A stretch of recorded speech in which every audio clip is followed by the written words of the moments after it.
Welcome to another episode of J&T Mic'd Up. I'm your host, Justin Trumpet. On today's show, we have Jaelyn Brown, who's an entrepreneur, businessman, and the owner of Goated Apparel. So Jaelyn, how are you doing today? I'm good, man. I'm glad to be on the show. How you doing? Great, most definitely. So we'll just get right into things. Okay. So Jaelyn, where are you from? I'm from Jacksonville, Florida. Okay. So what was it like growing up in Jacksonville, Florida? Really, I think growing up in Jacksonville, I was just trying to get in where I fit in, just like any other kid from any other city. Okay. So obviously you're from Jacksonville, Florida. What were like some sports or some things that you participated in growing up? My first love was football. So I played football from the time I was 9 years old to maybe 15 or 16. Then I fell in love with track and field afterwards. Like maybe when I was 15, I fell in love with track and field. So I also played baseball, t-ball when I was younger. But yeah, track and field and football was my favorite sport. So out of those three sports you played in, track and field, baseball, and football, which of those three sports would you say were your most favorite sport? Track. Track. Why track? I think it's because it just gave me the ability to feel like I could be the best at it. You know, just me, myself, my own work ethic, I could take it as far as I wanted it to go. And I wanted to be in the Olympics. You know, that was ultimately the goal. Okay. So you attended Ed White High School. So like what were like some things that kind of stood out to you, or like one memory that kind of like is that kind of like you always remember about your time at Ed White High School? Well, I think when I was at Ed White, I was in ninth grade. So that's around the time I think I was really more so trying to fit in, you know, so just maybe I ain't gonna say I was with the wrong crowds, but I just wasn't really myself, still trying to prove that I was hard, still trying to prove I could fight, you know. So really what I learned from being at Ed White was just, you can be yourself, you know, you don't have to try and fit in with people. So my next year in 10th grade at a different school, I wasn't like that anymore. I was more laid back and chill. You mentioned a different school. I mean, obviously you went to Reebok High School. So like, what was like kind of like the reason behind you going to Reebok High School, and like something that you can remember from that time going there? So I was at Ed White originally because I had moved with my dad from my mom's house. So I ended up moving back to my mom's house. So that was why I transitioned to Reebok High School. So it wasn't intentional for me to go there beforehand. It kind of just happened. Obviously, you elected to move from Jacksonville, Florida, your hometown, and you landed up in the capital, which is Tallahassee, Florida. So what were kind of like the reason to why you decided to leave your hometown and venture out to somewhere else? After I graduated, I think I stayed in Jacksonville for about 5 or 6 months, kind of just to figure out what I was going to do. You know, maybe I was going to work, maybe I was going to become an entrepreneur in the city. But I had no idea. But I had a friend who graduated a year before me, and he moved to Tallahassee. So he kept telling me, come to Tallahassee, come to Tallahassee. So I came here for homecoming in October of 2019. I came here for homecoming for 2 or 3 days. And after I left, I just knew instantly, okay, I'm going to move to Tallahassee. So 2 months later, December 2019, I moved here really just to be out of Jacksonville. So you mentioned, you know, moving here, getting away from Jacksonville and things of that sorts of nature. So like, did you attend like any colleges when you ultimately landed down here in Tallahassee? I went to TCC Community College, Tallahassee Community College, yeah. Okay. And what was like the experience like attending TCC? Honestly, I kind of felt like I was in high school again.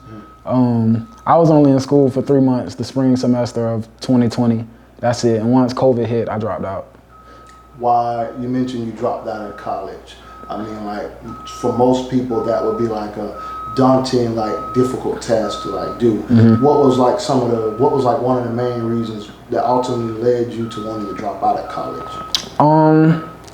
One, I wasn't really giving it my all. Like, I wasn't trying to get straight A's. So to me, I feel like when you're doing something and you're not trying to be the absolute best at it, then why are you doing it? So I just ended up dropping out and deciding that I'm gonna just become an entrepreneur to support myself. Okay. Now fast forward to you becoming an entrepreneur. So what were you doing before you decided to create your own clothing brand and be an entrepreneur? So I launched Goated March 1st, 2021, but I got the idea in December of 2020. So from the beginning of 2020 to the end of 2020, I had I had a few jobs. I worked at a call center for maybe like 6 or 7 months. And then I quit that call center job in November to become a full-time entrepreneur. So I was promoting, I was selling Ethica, and then the Ethica is really how I started my own brand because it was so similar. So why did you decide to create your own brand, and what's the meaning behind you calling your brand Goated? And like, how did you come up with the name? Okay, so I decided to create my own brand because I was selling Ethica at the time, right? And my friends that I had at the time, I had them modeling the Ethica for me in their apartment. So I'm like, I just had a thought when I saw them modeling. I was like, it would be so nice if this was my own brand. Like if I could say they're modeling something that's mine, you know.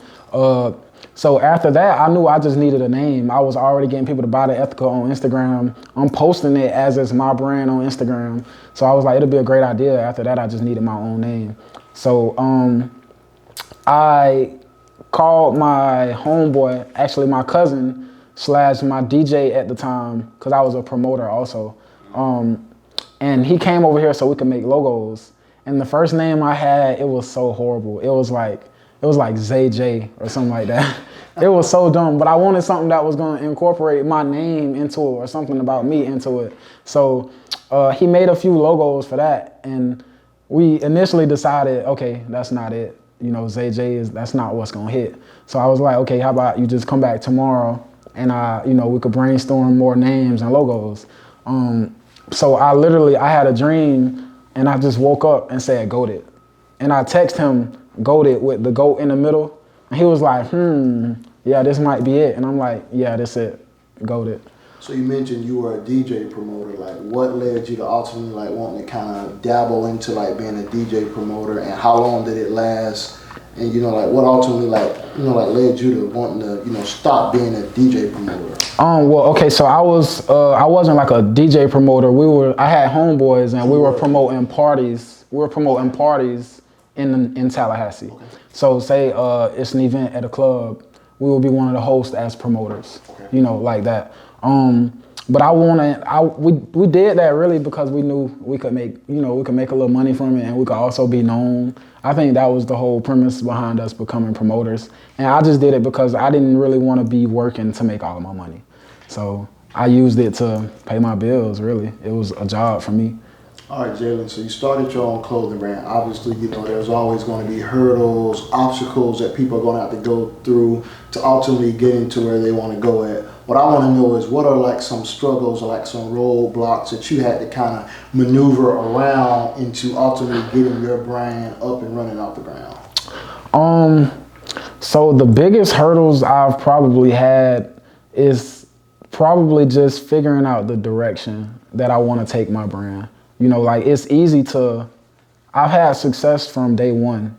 So keeping that success up and, being used to success like that and getting sales every day. If it was a day I didn't have no sales, that's like a horrible day for me. Right. So like in my head, I'm like, they've been fucking with my brand since day one. So like, what's wrong right now? So it's been times where some months just not as good as other months. And those are hard times. Coming out with new stuff to drop, hard times. Managing money, after not ever really making money for real, that's also not easy. And right now, my website just went down and I'm in the process of getting that back up. So this might be like the biggest obstacle, that I've faced so far. But I think with anything that you're doing, it's gonna come a time where it's something very hard that stands in your way. And I think that's gonna determine if you made to do that or not. So you mentioned hard times, like obviously your website being down, you having to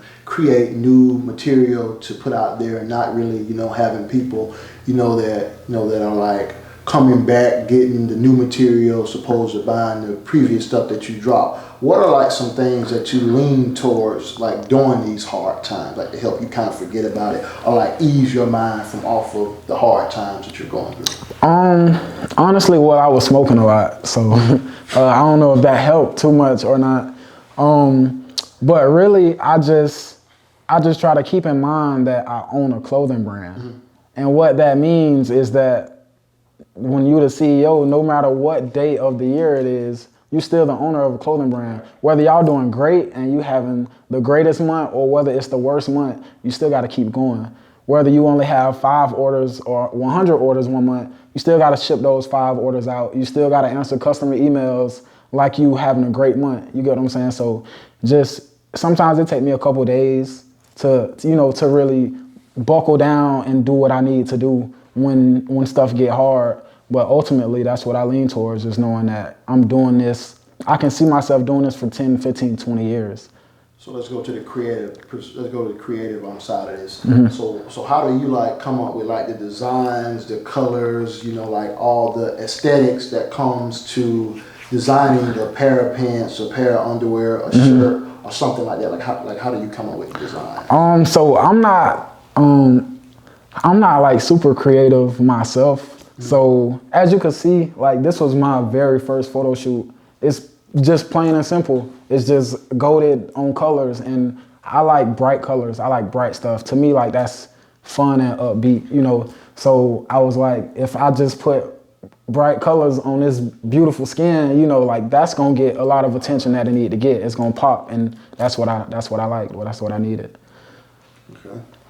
So what's some advice you would give to someone who wants to learn more about like marketing a business, or like obviously like putting something out there to like get it more looks or like get it more views? Because obviously you're a business owner. Obviously there's multiple things that you have to do to make a business stand out, and make a business appealing to a particular fan base or crowd. Okay, so when it comes to marketing and like making your brand stand out, I think one of the main things you need to do is know how to get people's attention, because eyes is ultimately what's going to make you the money. So for instance, with my first photo shoot, I just knew that me and my homeboys with some pretty girls in underwear would get a lot of attention. Right. So if I can get a lot of attention and I can actually make it look nice and pop, then it'll sell. So I think the main thing is being able to get people's attention, and then just being consistent after that. So you got all this, you got these people's attention. Now what are you doing with it? How are you keeping their attention? So if you drop your brand and it's a lot of people that like it at first, you have to create content and keep them engaged for years to come, basically. That's how I see it. So just being consistent and dedicated, and having ideas that pop and are different, that's really how you market yourself and stand out. So let's go back to your brand. So obviously you first started by creating underwear for men, but then later on down the line, you started dabbling into a multitude of things, from creating bras for women, creating tracksuits, creating different things, t-shirts, sweatpants, jogging suits. What was like the ideal or like thought process behind you ultimately wanting to like expand out, like branch into different things? Okay, so I started with underwear just because I knew it would get a lot of attention. And like I said, I was selling I was selling Ethica at the time before I started my brand. So it was just the easy transition. So I knew that goated could go in many directions. So it was only a matter of time before I started selling clothes. I just didn't know if I wanted to sell streetwear, if I wanted to sell casual wear, so I've been dealing with that and trying to figure out exactly like what type of brand I want to be. But yeah, I think goated could sell a towel, like a towel with goated on it. I could probably sell a lamp with goated on it, so I think I just want to experiment with different pieces, not just clothing. But expanding was definitely inevitable, but I will keep underwear and the clothing going for sure. So let's go back to like the marketing aspect question that I asked you about. So like, how long did it take for people to really start like paying attention to your brand and like noticing your brand? Day one. Day one? Yeah. So my very first photo shoot, the first video I posted on TikTok got 86,000 views. Wow. So that was the very first day I posted it. So I haven't really been tripping about attention since day one. The first pictures I posted on Instagram, 700, 800, 900 likes. So yeah, since day one, people were engaged and ready for me to drop. So obviously we want to see young men and young women, be more than just athletes and entertainers like rappers and stuff. Like we want people to be businessmen, you know, camera videographers, you know, aspiring sports broadcasters / media members, you know, truck drivers, you know, construction workers, you know, a multitude of different careers than just how society paint us as just athletic people and people that obviously sell and make money for these high executive record labels. Yeah. So with that being said, when you started your brand, did you ever deal with any hate, jealousy, or like people from your hometown in specific, like being jealous of you because you obviously are different, you know, you're not fit or built like the modern day person who want to be an athlete or be like an entertainer? Well, I don't think I've dealt with any hate at all. If it's been hate, that's not what I pay attention to. Like I said, I got a lot of support since day one, so that's kind of all I focus on are the people that's supporting me. And also, I don't think I'm any different from somebody that would want to be an entertainer or athlete, because the same kids who are athletes right now at FAMU, I wanted to be just like them when I was younger. You know, that was ultimately the goal, was to be an athlete. So I'm on plan like C, you know, this plan C for me. But they do paint us as athletes and entertainers only. So I did want to be somebody that stood out in a different way since I couldn't continue my athletic journey, you know. So being an entrepreneur was definitely my way to do that. Yeah, just like myself, just like you said, kind of piggyback on. Yeah, obviously I wanted to be an athlete too, make it to either the NBA or something like that. But then, you know, it's this realistic thing that hits you that's like, well, dang, I'm just not good enough. I'm just not built like these guys. You know, obviously I don't have the type of resources that they have to get me there. So dang, let me, you know, figure out another way to be successful. And that's how I decided to obviously get into the media field, because I love sports that I'm addicted to. And you still in sports with it too. So I said, okay, I love sports. Let me try to cover it for a living so I can still be around. That's definitely a good idea. Like how I got into this, what I'm doing. Okay. So obviously you're a young businessman. Could you like break us down like your typical day? Like what are like the typical things you do in a day? Okay, so when it comes to like being your own boss and entrepreneur, you don't have like any set deadlines. It's nobody telling you what to do. So you really kind of got to schedule your own day every single day. So typically I wake up, brush my teeth, walk my dog, take a shower, cook breakfast, read. I probably read like a chapter. I try to meditate often. I'm not too consistent with it as I should be. But after I get all of that out the way, I'm just thinking about, okay, what's next with GOATed? Some days I write a to-do list of what I need to do and what I need to get done. But ultimately, I'm just learning, watching YouTube videos, reading, and then working on my brand. So what are some qualities, in your opinion, that make a great businessman? A great businessman, I would say dedication, for one, because if you're not dedicated, won't nothing get done. So definitely dedication, and I would say being a leader, the ability to have people follow your lead in what you're doing, I think that's very important. And also, I would say always try to be open-minded, you know. That's definitely a good quality to have as a businessman, and organization for sure. I'm not always too organized, but I'm definitely trying to get there. So I've seen over the past few years, you've given back to young kids. You know, you've always been always been trying to give back to the community, you know, educate kids, obviously, that, you know, they can be more than what a person holds them to and things of that nature. Do you find joy, like, giving back to the youth and, like, being an inspirational, like a role model to young men and young women out there? I think being able to go back and talk to kids, that's probably like the biggest reward that I've received from my brand. Like the money don't even compare to being able to go to a school and there's 30, 40 kids you can talk to and all of them interested in what you're doing. And you gotta leave, but the kids want you to come back the next day. You know what I'm saying? Like, so being able to inspire the kids, that's always been the ultimate goal for me, to be able to get on stage and it's 1,000 kids out there that I'm talking to. You know, that's the goal. It's definitely very rewarding. So obviously you launched your own clothing brand.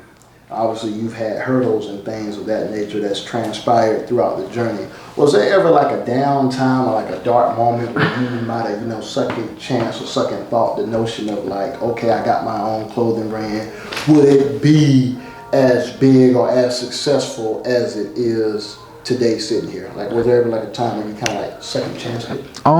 Second thought it? Because we all. I would say often I've thought just when it's not going as good as I want it to go, I'm like, dang, like maybe they don't like my brand no more. Maybe my customers don't like my brand no more. Maybe it's played out. Like I'm not gonna say always, but those thoughts, they naturally pop up. You know what I'm saying? So, and like I said, my website just also went down.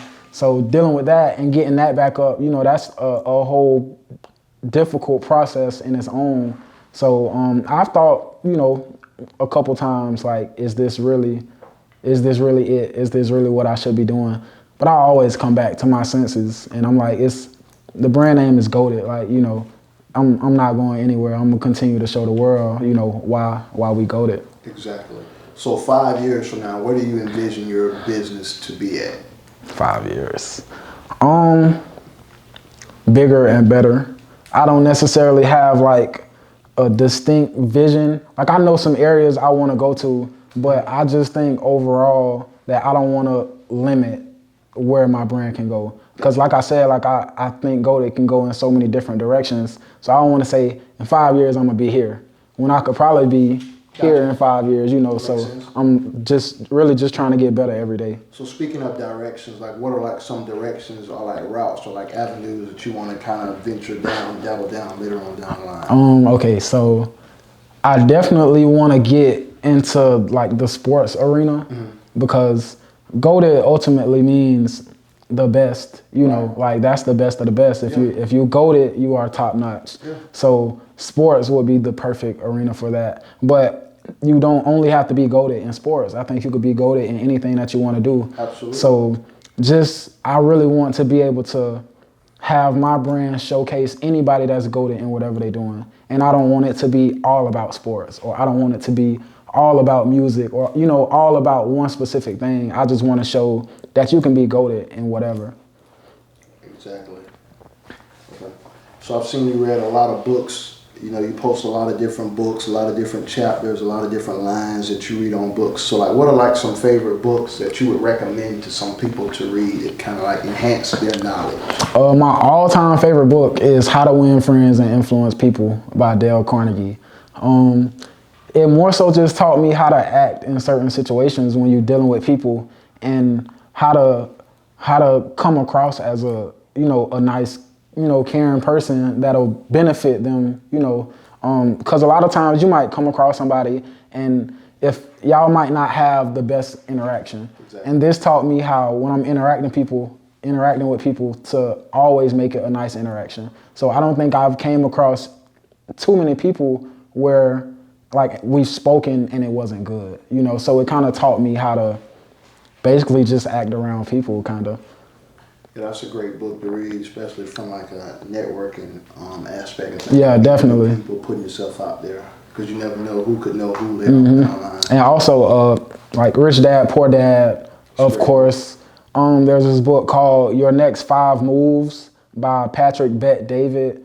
That's nice as well. This is Marketing by Seth Godin. It's a lot of books I read, but yeah, those are just a few to name. Okay. So obviously, like we said, you're a businessman, entrepreneur. You can't buy everything in cash forever and things like that. So could you kind of just like talk about the importance of like credit, like how credit is so important in today's society when it comes to acquiring and getting things? So credit might be one of probably the most important things for businesses that's really looking to scale and be here for 20, 30 plus years. Like, because the only way to have unlimited funding is through credit. So with me, for instance, I haven't really established my business credit yet, but I've been getting investments since I started my brand. So that's kind of been like a credit to me since I haven't had to pull money out of my own pocket since I started my brand. Yes. Yeah. So it's been all investment. So what credit would be for me is just investing into my brand, paying that back and getting a higher credit limit. You know, that's all. But credit is definitely very important.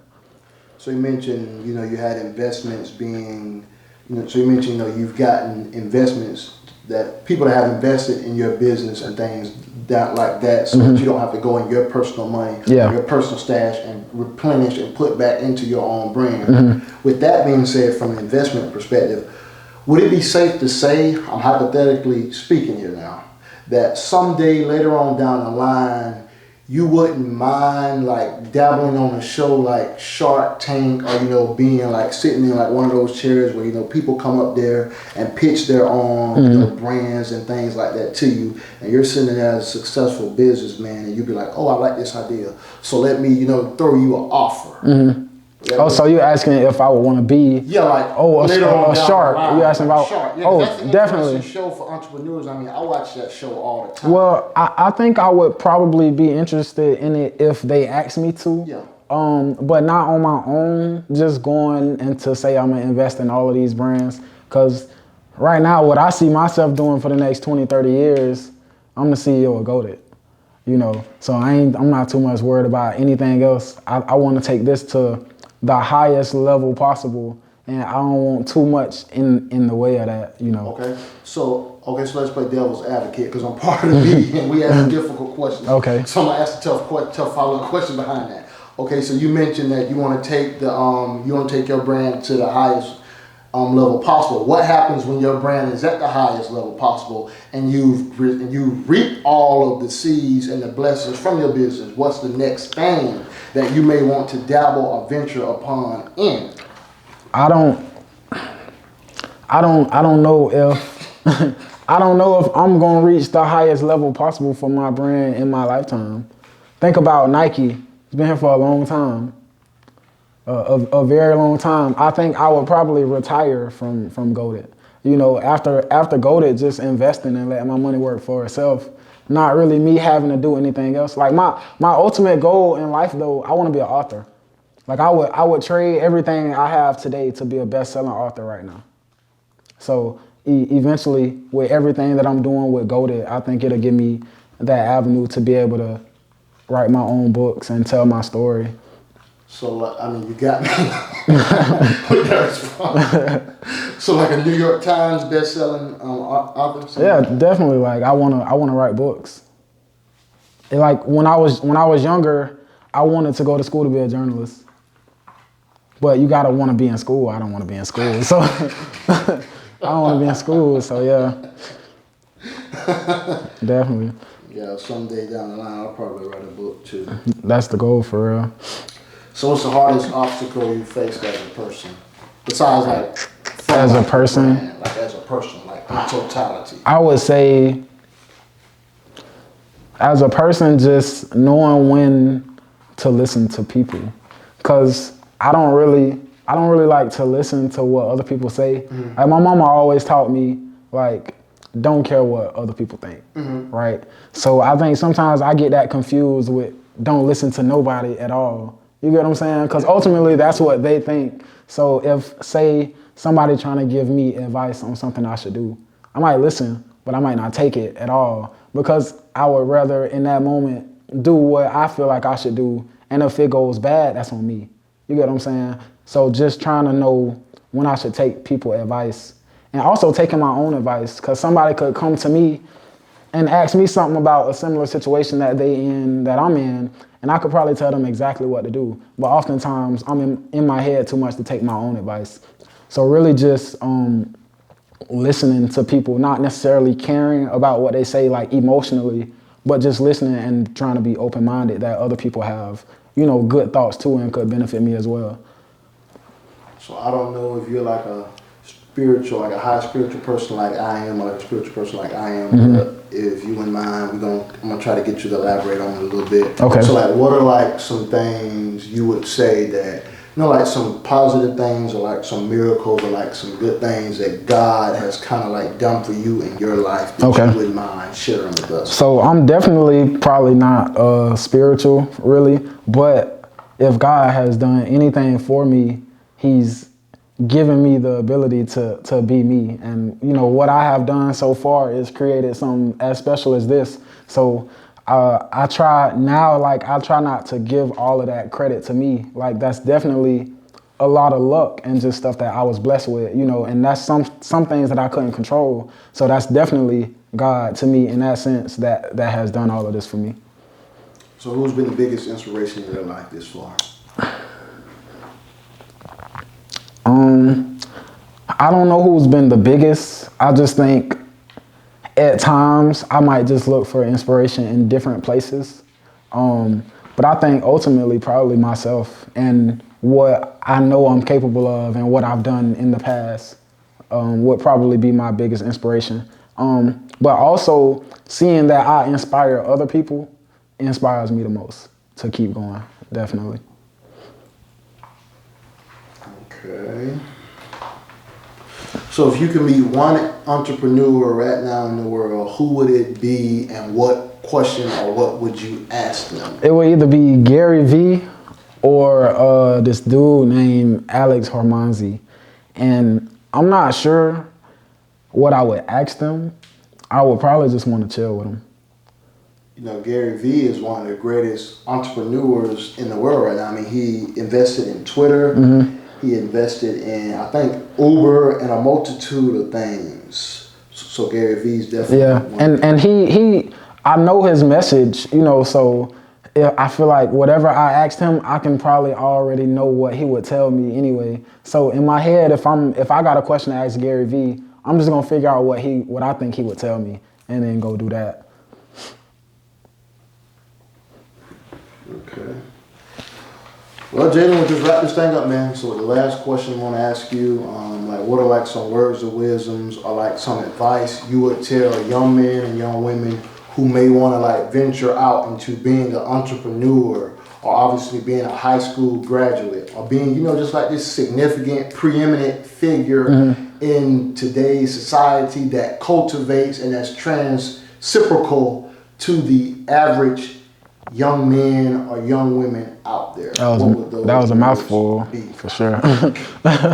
But some wisdom that I would give to kids or just anybody that's trying to be an entrepreneur or going through life in general is one, just try and stay dedicated to who you are, you know, and what you want to do, chase that, like chase your dream, because it's not going nowhere. Right. You're going to be thinking about it today, and if you don't do it today, you're going to think about it tomorrow.